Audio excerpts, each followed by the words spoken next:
Hi, this is Nancy on Norwalk, and we're here with Mayor Harry Rilling. It's actually Nancy's on Norwalk because we have Nancy Schulins and Nancy Chapman. Yes, we do. Yes, we do. Oh boy, I'm being Nancy today.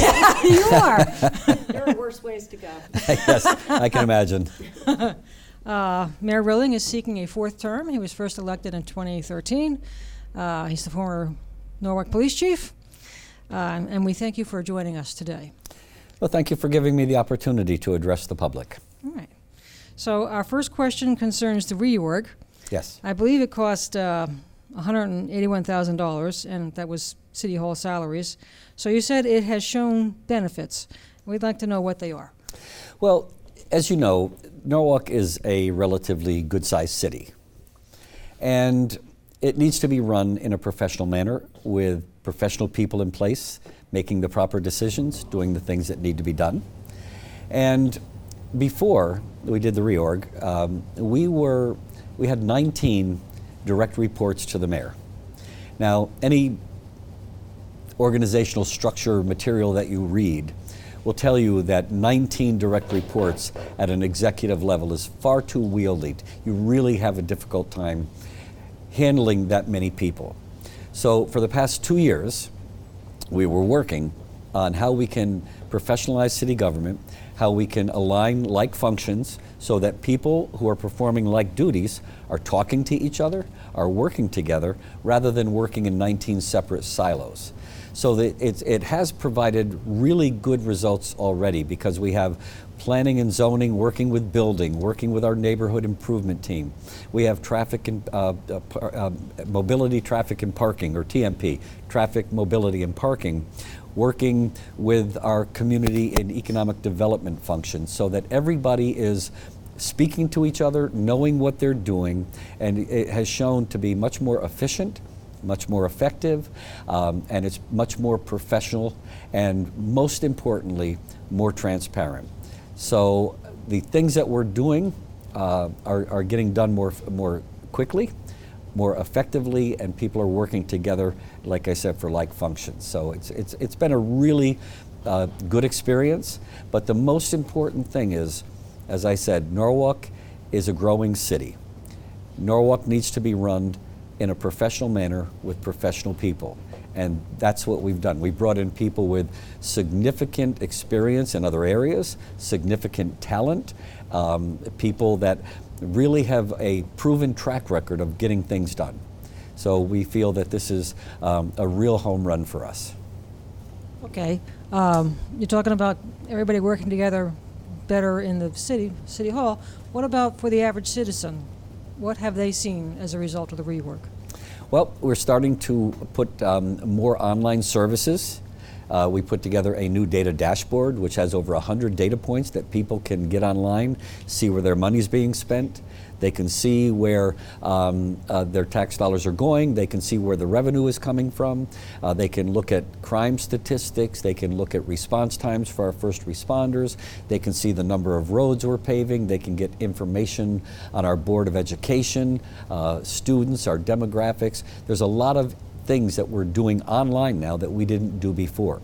The other thing that we're doing is we're going to make it more easier to navigate the permit process. We're going to put online services so that people needing a basic permit won't have to even come into City Hall. They can apply for the permit online and get it without having to come into City Hall. So we're trying to make things more user-friendly for the community, making sure that, again, we're providing information to them, but we're also providing better service. So now when somebody comes to City Hall, and they have to come, rather than having to go to 3 or 4 or 5 different departments, they can go to one department because they're all aligned now by function. Okay. Are there any dollars and cents savings that you can quantify? Right now, as you mentioned, the initial cost, but over the long term, there will be cost savings. That we anticipate cost savings with the online services that we're going to be providing. Okay. The recent proposal to regionalize schools in Connecticut had Wilton parents up in arms at the possibility of needing to combine with Norwalk. What's your opinion on regionalization And what role, if any, do you see it playing in reducing inequality of educational opportunities between Norwalk and our leafy neighbors? I think Norwalk Public School System has become a world-class educational system. And I don't think that regionalization of schools is a very easy thing to accomplish. And I think that, I know a lot of the people in Wilton felt, well, we don't want to go to Norwalk, but they would probably be very surprised if they knew of the quality of education. We are looking at doing some interdistrict magnet programs. So if we do some interdistrict magnet programs, we can invite people to come into Norwalk and attend some of our schools. We're looking into that possibility with the Board of Education and the superintendent right now. Overall, I think that's the best way to share resources. There may be some other opportunities to share resources in the school system, but combining school districts is not, in my opinion, the best way to do that. I think by having interdistrict magnet schools where people can opt to come into the Norwalk school system if they wish. You know, we have a really great school system. It's a very diverse school system. We have some wonderful, wonderful programs that have been implemented over the past couple of years. The P-TECH program, the Center for Global Studies, other kinds of programs that are really, really state of the art. And so we're very proud of the Norwalk Public School System. And I really have to give a shout out to our teachers. They are such amazing people. They work very, very hard. They love what they do. They're very passionate. And they really are the reason the future of the country is going to be in such good hands. A follow-up, please. When you refer to the diversity of Norwalk schools, do you think that race played a part in the reaction by parents in Wilton, other leafy suburbs? I wouldn't like to think so. I don't think we can discount that possibility. I always tell people, look, if you think Norwalk Public School System's bad, we can have a conversation. And I can explain to you why the Norwalk Public School System is good. Mm-hmm. If you feel you don't want your children to come to the Norwalk Public School System because we're extremely diverse, then I can't help you. It's a situation, the diversity is one of our greatest strengths. And I've had people say to me, I'm going to send my children to the Norwalk Public Schools. I've even had people that moved from Westport say to me, I wanted my children to go to a school that is diverse, where they can get to learn different cultures and things like that. Mm-hmm. So we have an amazing school system, but people will have their reasons for not wanting to come to the Norwalk Public School System. I think everybody watching knows what the big development is on Wall Street that has been sitting covered in Tyvek. So we would like to know why spend millions of dollars in state funds to complete it as 100% affordable housing, as opposed to letting the bank sell to a private developer that would put 90% market rate apartments there. Well, right now, as you know, that's a privately owned piece of property. There's a land disposition agreement that rides with the land. So right now, there's a requirement, and we've made no changes to the land disposition agreement. We've been in negotiations with the bank. I can't go into great detail about negotiations for land deals because they're private and confidential. But I will say this. We have tried to do everything we possibly can to move this project forward. Wall Street Place is something that's very much needed. It's just what the final form will look like. The bank is trying to work with us to put together what they said was 80%, 60%, and 40% affordable. But right now, we've asked them to also look at the design and look at some sort of a cultural arts center because, as you know, because one of the pieces of property that was purchased by a local realtor, it made it necessary to find parking, and the only parking available right now is where the Garden Cinema is. We're trying to work where we can save the Garden Cinema, we can change the design of the building, but right now we haven't gotten much response, So everything is on hold until we get a better response. If the bank were to opt to sell the property and brought in a developer, the best case scenario would be to have a better project down there, and we're looking to see if we can make that happen as well. How would you define a better project? Well, again, that's something that we would have to work with the stakeholders and feel what's the best fit down there. Is it 101 units? If you recall, the original LDA called for 30% affordable, which include supportive housing, which is housing for people that were formerly homeless, and now they're getting supportive housing, and there was 70% market rate. There's a lot of work to be done there. We listened to the public. The public had concerns. We stopped moving forward until we could address those concerns, and right now it's really in a state of limbo. We haven't had much progress in bringing to fruition the kinds of things that the public talked to us about. So, as I said, we listen to them, we understand their concerns, and we want to make sure that we go back to the drawing board and bring a project that people will be supportive of and they feel is appropriate for the area. Okay. Well, that kind of connects to another question. We were expecting news about this in September, which is, by the way, POCO.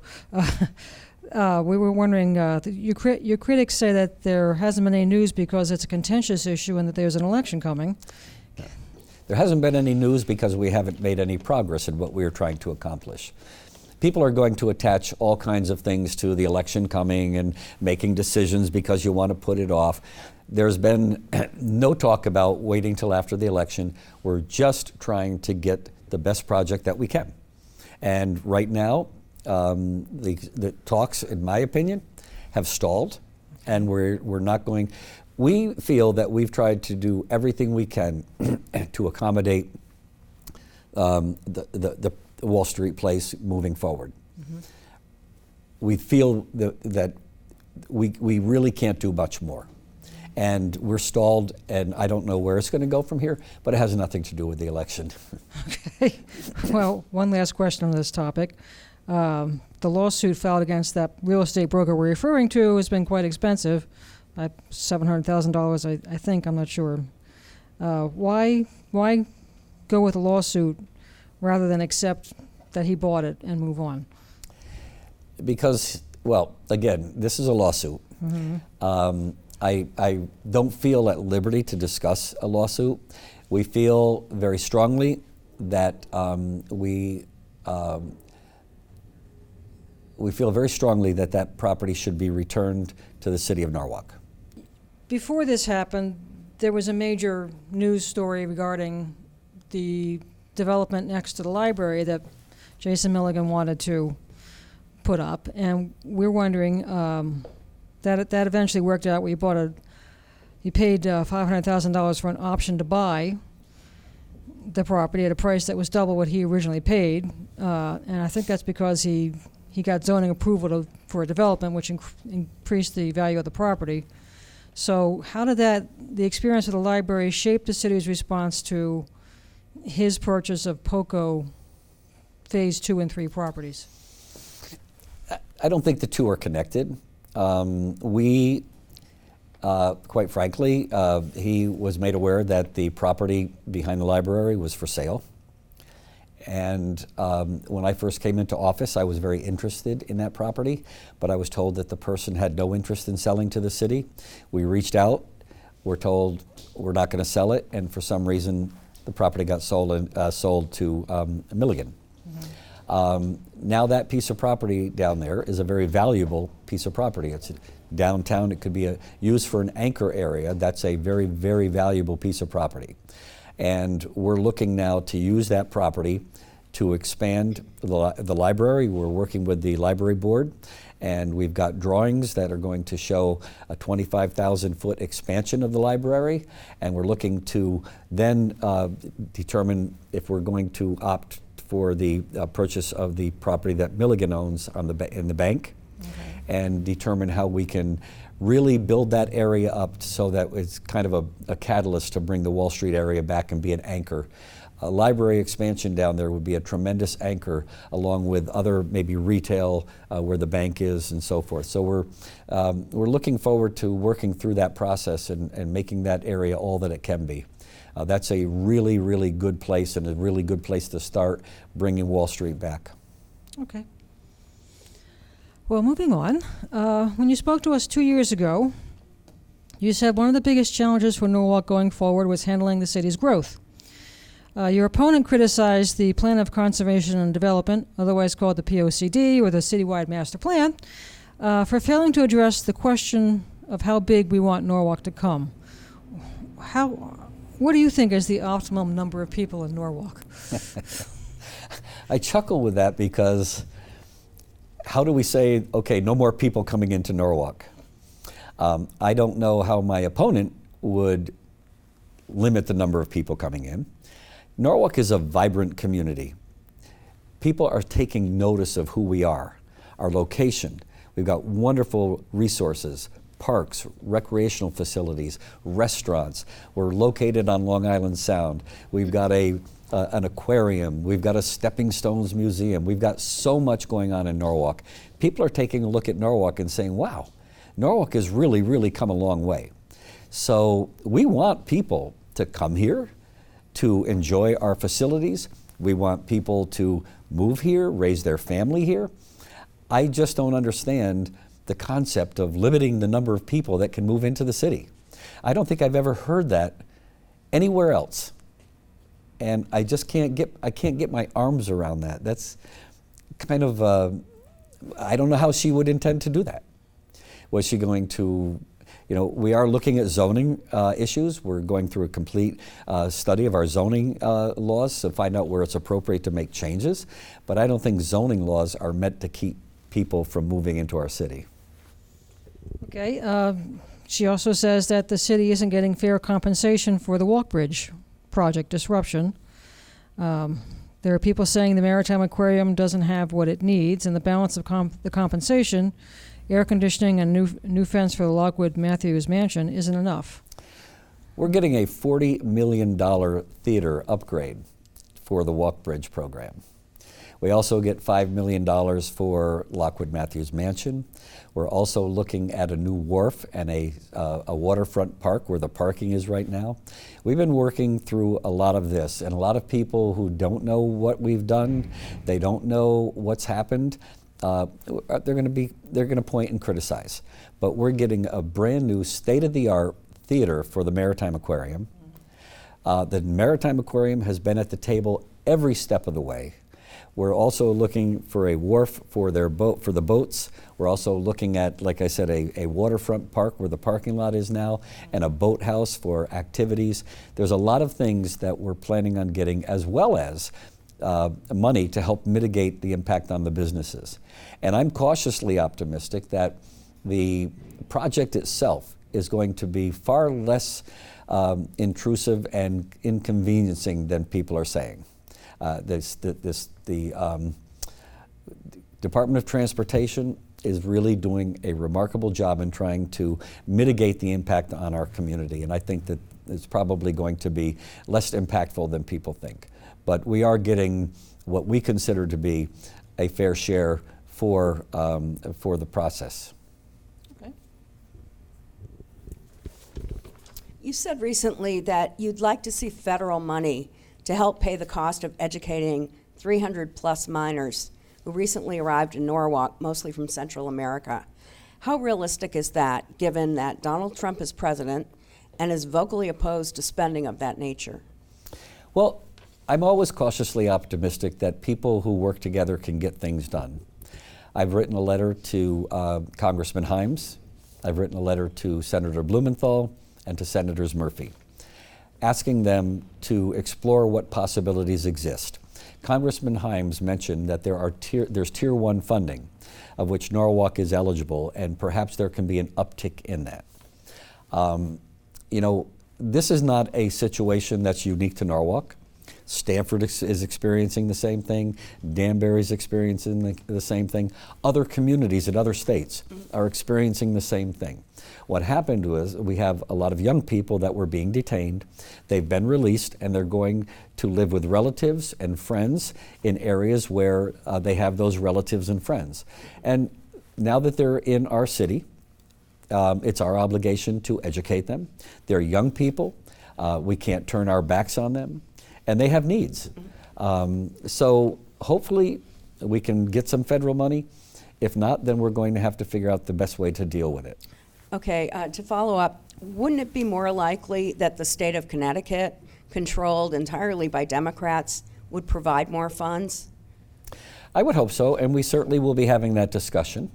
We want to sit down and figure out, okay, what can you do for us?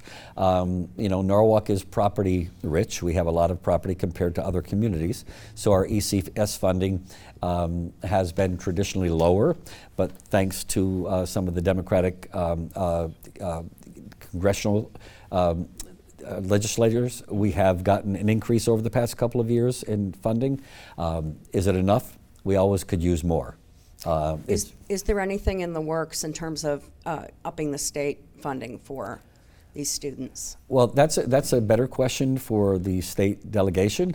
We're always having those conversations. We want to get more funding. Whether this is a relatively new phenomenon that we're dealing with, so we've had the conversation of, okay, how are we going to deal with this? Right now, this is early on in the budget year for the Board of Education. The Board of Education has had surpluses at the end of each year. So rather than have a knee-jerk reaction to this, we're going to follow this, and if there's money needed at the end of the term, the City of Norwalk has a large fund balance. I'm sure that we can work it out and make sure that it doesn't impact the taxpayers. Okay. It's not going to fall on the backs of the taxpayers right now. So we want to make sure that we take care of that. Okay. And speaking of the Board of Education, in your first campaign, you emphasized civility and inclusion. The Democratic Board of Education chairman has been criticized for a lack of civility and for an ongoing rift with the Norwalk AACP that remains unresolved.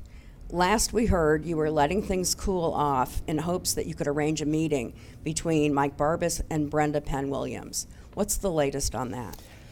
Well, it seems, at least for the time being, things have cooled off a bit.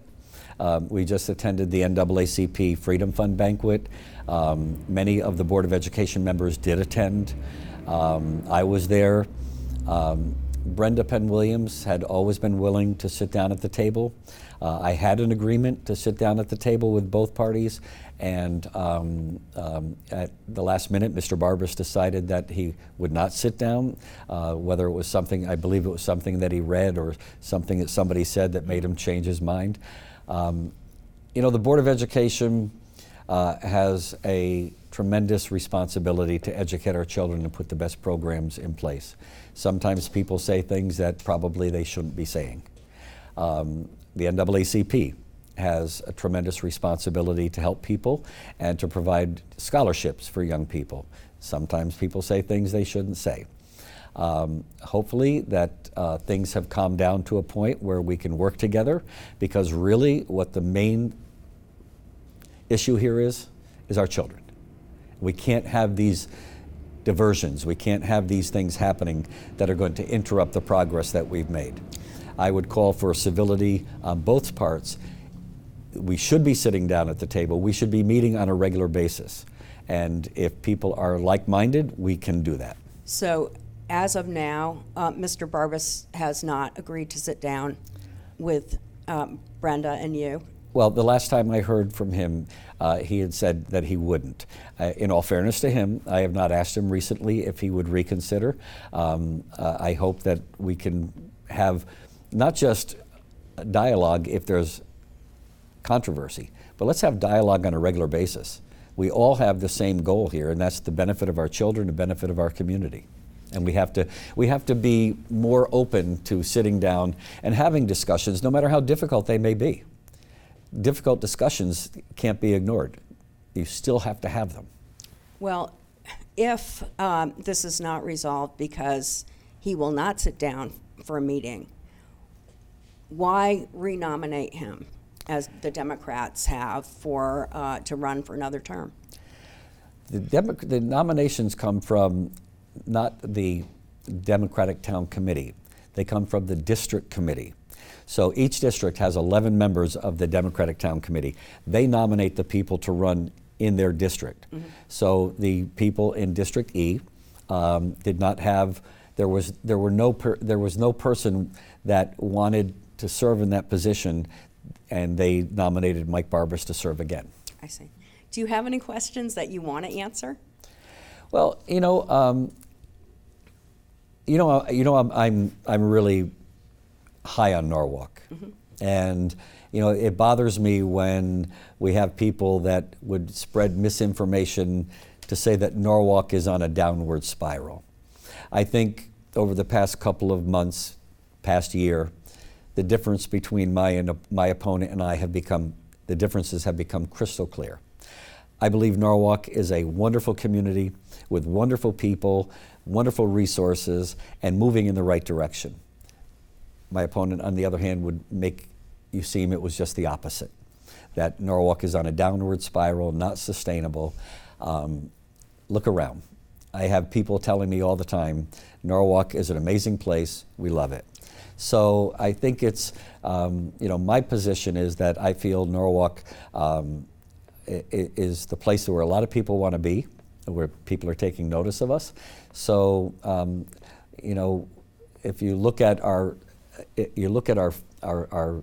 financial stability, we're AAA rated by all the bond rating agencies. We have a healthy fund balance.